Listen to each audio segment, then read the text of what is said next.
जब भी कोई सिविल इंजीनियर किसी कंस्ट्रक्शन कंपनी के अंदर आपका इंटरव्यू देने के लिए जाता है तो बार बेंडिंग शेड्यूल आपका एक ऐसा टॉपिक होता है जिससे रिलेटेड क्वेश्चन जो है आपका उससे जरूर पूछा जाता है। तो हेलो एवरीवन, मेरा नाम है अमित। आप सभी का स्वागत है सॉलिट्यूड एजुकेशन के यूट्यूब चैनल पे।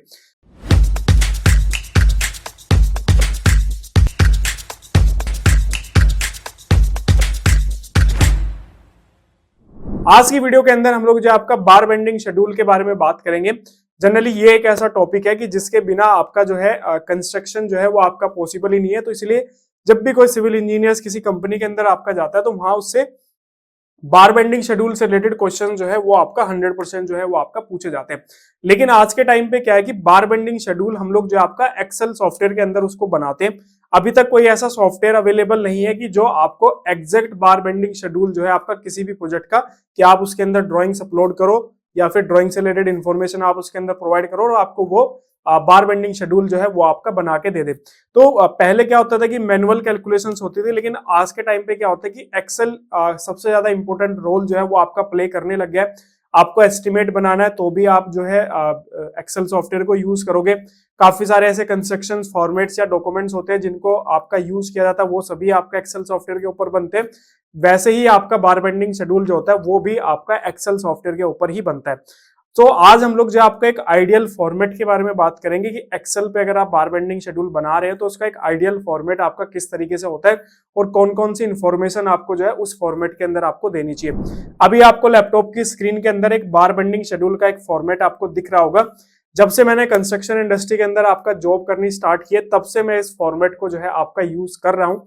जब मैंने फर्स्ट टाइम अपनी जॉब स्टार्ट किया था तो उस टाइम पे मुझे इस फॉर्मेट को मेरे जो सीनियर थे वहां पे उन्होंने मुझे फॉर्मेट दिया था, तब से मैं इसको यूज कर रहा हूं। तो इसकी कुछ इन्फॉर्मेशन हम लोग आपके साथ में डिस्कस करेंगे। अगर आप यहाँ पे देखोगे तो बेसिकली क्या क्या चीजें होनी चाहिए वो मैं यहाँ पे आपके साथ डिस्कस करूंगा, क्योंकि अगर आपको ये पता चल गया कि क्या क्या चीजें होती हैं तो आप कैलकुलेशन भी बड़े आसानी से कर लोगे। ऊपर अगर आप देखोगे तो लेफ्ट साइड में यहाँ पे प्रोजेक्ट से रिलेटेड कुछ इन्फॉर्मेशन है कि प्रोजेक्ट का नाम क्या है आपका, क्लाइंट नेम आपका क्या है, कॉन्ट्रैक्टर आपका कौन है। अगर क्लाइंट कॉन्ट्रैक्टर सेम है तो आपके दोनों जो कंपनी के नेम है वो आपके यहाँ पे सेम हो जाएंगे। लोकेशन बेसिकली क्या होता है कि अगर आप देखोगे तो किसी बड़े प्रोजेक्ट्स पे जो है अलग अलग टावर आपके बनते हैं या फिर अलग अलग ब्लॉक होते हैं, हर एक लोकेशन का एक अलग अलग नाम होता है। तो उसी तरीके से आप अपनी सीट के अंदर बताओगे कि बेसिकली किस ब्लॉक का है, किस लोकेशन का आपका है। इसके अलावा कंस्ट्रक्शन जब भी हम एस्टिमेट वगैरह बनाते हैं, बिल वगैरह बनाते हैं, तो वहां पे ड्राइंग्स का नंबर जो होता है वो काफी इंपॉर्टेंट होता है। हर एक ड्राइंग के को अगर आप देखोगे तो राइट साइड में नीचे की तरफ आपका जो है ड्राइंग का नंबर आपको मिल जाएगा। इसके अलावा यहाँ पे बार लेंथ है, कितने मीटर की लेंथ हम लोग यूज कर रहे हैं, ग्रेड ऑफ कंक्रीट है, स्ट्रक्चर कौन सी आपका ये किसका हम लोग बना रहे हैं, तो वो सारी चीजें हो गया। किसने ये प्रिपेयर किया है, किसने आपका ये चेक किया, तो ये कुछ बेसिक इन्फॉर्मेशन आपका यहाँ पे हो गई। अब कुछ इंपॉर्टेंट टर्म्स जो यहाँ पे यूज होती है, सबसे पहले अगर आप देखोगे तो फर्स्ट कॉलम आपका है सीरियल नंबर का, जो कि आपको लगभग हर फॉर्मेट के अंदर देखने के लिए मिलेगा।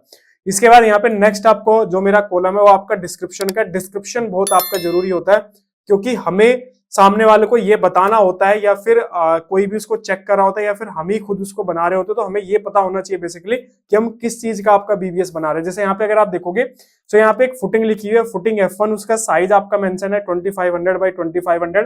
नीचे की तरफ देखोगे तो आपका शॉर्टर स्पैन के लॉन्ग और लॉन्गर स्पैन के लॉन्ग आपका यहाँ पे रेनफोर्समेंट की डिटेल आपका दी गई है, ठीक है। तो ये डिस्क्रिप्शन बहुत जरूरी है जो कि आपको मेंशन करना चाहिए।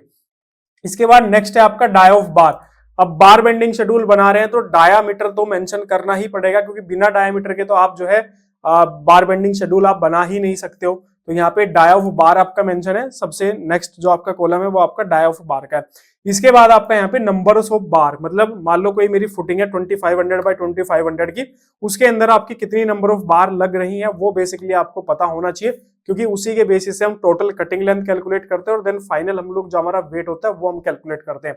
इसके बाद यहाँ पे एक ऑप्शन आपको मिलेगा सेव कोड। जनरली ये आपको, अगर आपने कहीं पे अदर चैनल देखे होंगे, यूट्यूब वीडियोस देखे होंगे, किसी का पेड कोर्स भी अगर आपने लिया होगा, तो बेसिकली ये कॉलम आपको यहाँ पे नहीं मिलेगा सेव कोड।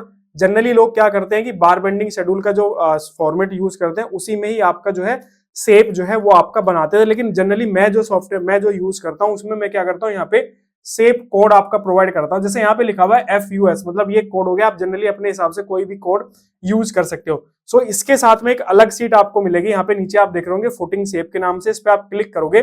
सो बेसिकली यहाँ पे आप देखो इस तरीके से आपका शेप बना दी जाती है और उसके साथ में उसका कोड आपका मेंशन कर दिया जाता है। ठीक है, तो ये आप देखोगे यहाँ पे। अब मेरी जो ये बार है इसकी शेप आप देखो यहाँ पे, नीचे आप हॉरिजॉन्टल पोर्शन है ए लेंथ, उसके ऊपर आपका बी गया हुआ है, फिर ऊपर से फिर आपका सी बैंड है, सेम ऐसे राइट साइड से भी बी ऊपर की तरफ एल गया, उसके बाद ऊपर से सी आपका यहाँ पे बैंड है एल। ठीक है, तो ये वैल्यूज है आपका ए बी सी, ये भी अभी हम आपका ड्राइंग के अंदर देखेंगे। जनरली आप देखोगे तो काफी सारे ऐसे फॉर्मेट होते हैं जिसमें जो शेप हम लोगों ने यहाँ पे अलग से बनाई है वो आपको यहीं पे देखने के लिए मिल जाएगी। तो उससे क्या होता है कि आपका वो शेप काफी छोटी हो जाती है, समझने में प्रॉब्लम आती है। तो मैं इसको, आपका सॉल्यूशन हमारे पास ये है कि हम अलग से इस तरीके से बड़े साइज की जो शेप है वो आपका बना सकते हैं एक अलग सीट के अंदर, और वहां से कोड रेफरेंस के लिए दे सकते हैं, ताकि कोई भी जब उस दोनों सीट को फॉलो करे तो उसको पता रहे कि ये जो शेप हम लोगों ने कोड यहाँ पे लिखा है इसकी एग्जैक्ट शेप आपका क्या है। इसके बाद नेक्स्ट अगर आप यहाँ पे देखोगे तो कटिंग लेंथ की डिटेल है ए बी सी डी। तो अभी यहाँ पे देखो शेप ऑफ द बार के अंदर सबसे पहले नीचे स्ट्रेट बार होगी, ये ए है, वर्टिकल हम लोगों ने यहाँ पे बी दिया है, ऊपर सी जो आया मेरा वो ऊपर सी आया। ऐसे अगर आपका सपोज करो स्टिरप्स है तो उसमें भी आपका ए बी सी, और आप देखोगे तो उसमें हुक रहते हैं तो उसकी वैल्यू हम डी दे सकते हैं। तो इस तरीके से आपको जितनी भी बार आपकी, जितने टाइम्स आपकी बार बेंड हो रही है उस तरीके से आप नंबर्स दे सकते हो। तो ए बी सी डी मैं यहाँ पे लेके चलता हूँ। तो आपकी ड्राइंग के अंदर मान लो किसी शेप के अंदर ए बी सी है तो ए बी सी के अंदर आपकी वैल्यू आ जाएगी, किसी के अंदर बी सी है तो बी सी आ जाएगा, किसी के अंदर ए बी सी डी सारे हैं तो आपके सारे यहाँ पे वैल्यूज आ जाएगी। इसके बाद नेक्स्ट आपका यहाँ पे आता है बेंडिंग। ठीक है, तो जनरली आपको भी पता है कि जब भी हम कोई भी बार वगैरह बेंड करते हैं तो अलग अलग एंगल्स के अंदर होते हैं। कई बार ऐसा होता है कि एक ही शेप के अंदर मल्टीपल एंगल्स यूज होते हैं। जैसे अगर स्टेप्स की बात करूं तो स्टेप्स में 90 डिग्री का भी बेंड होता है, 135 डिग्री का भी बेंड होता है। ऐसे बहुत सारी और भी मल्टीपल शेप्स होती है जहां पे अलग अलग डायमीटर, अलग अलग बेंडिंग जो है वो आपका एंगल पे की जाती है। सो यहाँ पे हम लोगों ने ये जो बेंडिंग अलाउंस है वो सेम उसी चीज के लिए यूज किया है कि आप यहाँ पे एक साइड हम लोगों ने 90 डिग्री का बेंड यूज करो तो यहाँ पे 90 डिग्री के अलोंग बेंडिंग अलाउंस हम मेंशन कर देंगे। दूसरी तरफ अगर 135 है तो यहाँ पे 135 के अलोंग यहाँ पे आपका कर देंगे। ठीक है, इसके बाद नेक्स्ट यहाँ पे आपका आता है आपका कटिंग लेंथ, क्योंकि फाइनल कटिंग लेंथ हमें बतानी होती है बार बेंडिंग शेड्यूल के अंदर। जो भी हमारा आपका फैब्रिकेटर होता है उसको हमें बताना होता है कि भाई आपको इस लेंथ की बार जो है वो कट करनी होती है। सो ये बार कैसे आएगी आपका, जब आप ए बी सी को ऐड कर दोगे और उसमें से बेंडिंग अलाउंस माइनस कर दोगे तब आपके यहाँ पे जो है कटिंग लेंथ आ जाएगी। इसके बाद नेक्स्ट यहाँ पे कॉलम मिलेगा आपको नंबर ऑफ सेट का, जो कि बहुत इंपॉर्टेंट है। नंबर ऑफ बार और नंबर ऑफ सेट में क्या डिफरेंस है, अक्सर बच्चे कंफ्यूज हो जाते हैं। देखो नंबर ऑफ बार क्या होता है कि किसी एक पर्टिकुलर फुटिंग के अंदर आपका कितनी नंबर ऑफ बार आपकी लग रही है। नंबर ऑफ सेट का मतलब है कि वो पर्टिकुलर फुटिंग आपका कितने टाइम्स आपका ड्राइंग के अंदर रिपीट हो रही है। जैसे आपका यहाँ पे F1 फुटिंग है, ठीक है, F1 फुटिंग के अंदर आपका एक F1 फुटिंग के अंदर आपका नंबर ऑफ बार आ रही है 18, लेकिन टोटल ड्राइंग के अंदर आपका F1 फुटिंग कितनी है वो है आपका 4। तो इसलिए यहाँ पे नंबर ऑफ सेट आपका यहाँ पे 4 लिखा गया है। सेम ऐसे जैसे आपका कोई कॉलम है C1, तो C1 के अंदर मान लो आपका 12 बार यूज हो रही है, लेकिन C1 कॉलम आपका जो है 10 टाइम्स आपका जो है यूज हो रहा है आपका ड्राइंग के अंदर। तो आपने, अगर आपको ड्राइंग की थोड़ी बहुत भी ABCD पता होगी तो आपको पता होगा कि ज्यादातर केसेस के अंदर क्या होता है कि अगर कोई आइटम है स्ट्रक्चरल मेंबर तो वो मल्टीपल टाइम्स जो है वो आपका रिपीट होता है। ठीक है, इसके बाद फिर अगर आप यहाँ पे देखोगे तो बार डायमीटर आपको यहाँ पे दिखेगा, जिसके अंदर आपका 8 mm, 10 mm, 12 mm। तो ये जनरली आपको वो डायमीटर मेंशन करने हैं सारे आप, जो कि आपके साइट के अंदर जनरली यूज किए जाते हैं। तो यहाँ पे मैक्सिमम 32 mm तक का यूज किया है। तो आप जो भी कैलकुलेशन करोगे, आपका BBS में 8 mm आ रहा है तो आपकी वैल्यू यहाँ पे 8 mm आ जाएगी। आप 10 यूज कर रहे हो 10 आ जाएगी, 12 आएगा 12 आ जाएगा। आप यहाँ पे देखोगे यहाँ पे एक फॉर्मूला आपका लगा हुआ है इफ कंडीशन के साथ में, तो बेसिकली ये फॉर्मूला मैं ही यूज करता हूँ। मेरे अलावा अगर आपको कहीं किसी अदर उस पे दिखे चैनल पे किसी के पेड कोर्स के अंदर, तो आप समझ जाना कि वो यहीं से ही कॉपी पेस्ट किया गया है। ठीक है, तो ये कंडीशन, आपका इफ कंडीशन लगाने का सबसे बड़ा बेनिफिट ये होता है कि अगर आप यहाँ पे देखोगे बेसिकली यहाँ पे मेरा जो डायमीटर है वो 12 mm है, 12 mm यहाँ पे डायमीटर है, तो आपकी वैल्यू देखो 12 mm के नीचे आपका यहाँ पे आई हुई है 184.32 मीटर। अगर मैं इसको चेंज कर दूं, मान लो मैं इसको 16 mm यहाँ पे कर देता हूँ, मैंने एंटर प्रेस किया तो देखो आपकी वैल्यू ऑटोमेटिकली 16 mm पे आपका शिफ्ट होगी। तो कई बार ऐसे होता है कि हम लोग कैलकुलेशन करते हुए चलते हैं और डायमीटर वगैरह गलत हो जाता है, तो फिर हमें बार उसको कॉपी पेस्ट करना होता है। तो उससे अच्छा है कि आप ये इफ कंडीशन यूज करो और यहाँ पे आप देखोगे तो आपका ऑटोमेटिकली, जैसे मैं इसको 8 mm करता हूँ, मैंने एंटर किया तो यहाँ पे देखो वैल्यू 8 mm के नीचे आ गई। मैं इसको आपका 32 mm करता हूँ तो यहाँ पे आप देखोगे तो ये ऑटोमेटिकली 32 mm पे आपका शिफ्ट हो गया। तो ये सबसे बड़ा बेनिफिट होता है कि जब अगर आप जो है इस तरीके से इफ कंडीशंस का आप यूज कर रहे हो। तो पेड कोर्स अवेलेबल है एप्लीकेशन पे सॉलिट्यूड एजुकेशन की, 700 प्राइस है। डिटेल में बार बेंडिंग शेड्यूल आपका मैंने उसके अंदर बताया है। पूरा सब स्ट्रक्चर सुपर स्ट्रक्चर का लाइव प्रोजेक्ट्स का आपका बताया, टोटल क्वांटिटी कैलकुलेट करके आपका बताइए।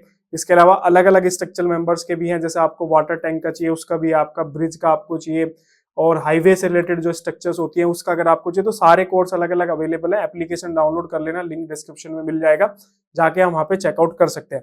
इसके अलावा एक और अदर फीचर जो मैं यूज करता हूं आपका पर्सनली, बाकी मैंने और किसी को ये नहीं यूज करते हुए देखा आपका, मैं क्या करता हूं कि सारी कैलकुलेशन जनरली लोग क्या करते हैं कि आपका जो कैलकुलेशंस होते हैं वो यहीं पे आपका करते हैं, ठीक है। जो आपकी ये वाली मेन सीट होती है सब यहीं पे फॉर्मूला वगैरह लगाते हैं। जनरली मैं ये फॉर्मेट यूज नहीं करता हूं, मैं सारी की सारी कैलकुलेशन जो है वो आपका यहाँ पे साइड में कैलकुलेट करता हूं, ताकि बाद में अगर कोई क्रॉस चेक भी करना चाहे तो यहाँ पे हम आसानी से क्रॉस चेक कर सकते हैं। क्योंकि यहाँ पे क्या होता है कि काफी कम स्पेस होता है और वहां पे चीजें यूज करने में थोड़ी फॉर्मूला वगैरह कोई लंबा फॉर्मूला कोई लगाना है तो काफी दिक्कत आती है। इसलिए मैं स्टार्टिंग से ही जब से भी एक्सेल सॉफ्टवेयर यूज कर रहा हूँ और फॉर्मेट्स वगैरह बना रहा हूँ, तो मैं इस तरीके से आपका यहाँ पे राइट साइड में आपका जो है क्या करता हूँ, आपका कैलकुलेशंस करता हूँ, ठीक है। जैसे अगर आप यहाँ पे देखोगे जनरली कॉलम के केस में आपने देखा होगा, बीम के केस में देखा होगा कि मिडिल पोर्शन पे आपका स्ट्रिप्स का साइज स्पेसिंग ज्यादा होती है, एंड जोन पे स्पेसिंग आपका कम होती है। तो जनरली लोग क्या करते हैं कि यहीं पे जब नंबर ऑफ बार निकालते तो वहीं पे फॉर्मूला लगा देते हैं, काफी लंबा फॉर्मूला आपका हो जाता है, समझने में आपका काफी दिक्कत आती है। तो मैं यहीं पे आपका देखो यहाँ पे एंड जोन मैंने बनाया हुआ है, मिडिल जोन, फिर से एंड जोन। सो यहीं पे मैं टोटल क्वांटिटी कैलकुलेट कर लेता हूँ, फिर उसके बाद टोटल नंबर्स कर देता हूँ, तो समझने में आसानी होती है, कैलकुलेशन करने में आपकी आसानी होती है। उसके बाद ये नंबर्स आपका यहाँ से कॉपी करके वैल्यूज आपकी यहाँ पे शिफ्ट हो जाती हैं, ठीक है। तो ये बेसिकली फॉर्मेट है जो कि हर एक सिविल इंजीनियर को आना चाहिए। आप अपनी सहूलियत के अकॉर्डिंग इसको कस्टमाइज भी कर सकते हो। अगर आप चाहते हो कि आपकी कंस्ट्रक्शन साइट के अंदर कुछ अदर फॉर्मेट यूज हो रहे हैं तो आप उसके अकॉर्डिंग भी उसको थोड़ा बहुत मॉडिफाई कर सकते हो, ठीक है। तो ये चीजें हैं जो कि एक सिविल इंजीनियर को आना चाहिए। बार बेंडिंग शेड्यूल का ये आपका फर्स्ट स्टेप होता है कि आपको जो है बेसिकली फॉर्मेट पता होना चाहिए, किस फॉर्मेट में हमें आपका एक्चुअल में काम करना है। इसके बाद में कुछ आपके बेसिक कॉन्सेप्ट होते हैं जो अगर आप बोलोगे तो हम उसको नेक्स्ट वीडियो के अंदर आपका कवर कर देंगे। कमेंट सेक्शन में जाके आपको कमेंट करना है कि सर नेक्स्ट वीडियो लेके आइए जिसके अंदर हम आपके बेसिक जो कॉन्सेप्ट हैं आपके बार बेंडिंग शेड्यूल के वो आप सभी के साथ में डिस्कस करेंगे। और फिर और भी कई सारी वीडियोस बार बेंडिंग शेड्यूल की, फाउंडेशंस की, वाटर टैंक की आपका हमारे चैनल पे अपलोड है, जाके आप उन वीडियोस को भी देख सकते हैं। बार बेंडिंग शेड्यूल की एक प्लेलिस्ट मैंने बनाई हुई है, उस प्लेलिस्ट के अंदर जाके आप जो है वो वीडियोस वगैरह आप वहां पे देख सकते हैं। काफी कॉन्सेप्ट जो है वो आपके क्लियर होंगे। बाकी इससे रिलेटेड कोई भी डाउट है कमेंट सेक्शन में कमेंट करना। एप्लीकेशन है, डाउनलोड कर सकते हो, टेलीग्राम का लिंक है वो भी आप कर सकते हो डाउनलोड, ज्वाइन। इसके अलावा कॉल कर सकते हो दिए गए नंबर्स पे। बाकी वीडियो लाइक करो, शेयर करो ज्यादा से ज्यादा, और चैनल को सब्सक्राइब नहीं किया तो चैनल को जरूर सब्सक्राइब करो। मिलते हैं आपसे नेक्स्ट वीडियो के अंदर। Okay, thank you.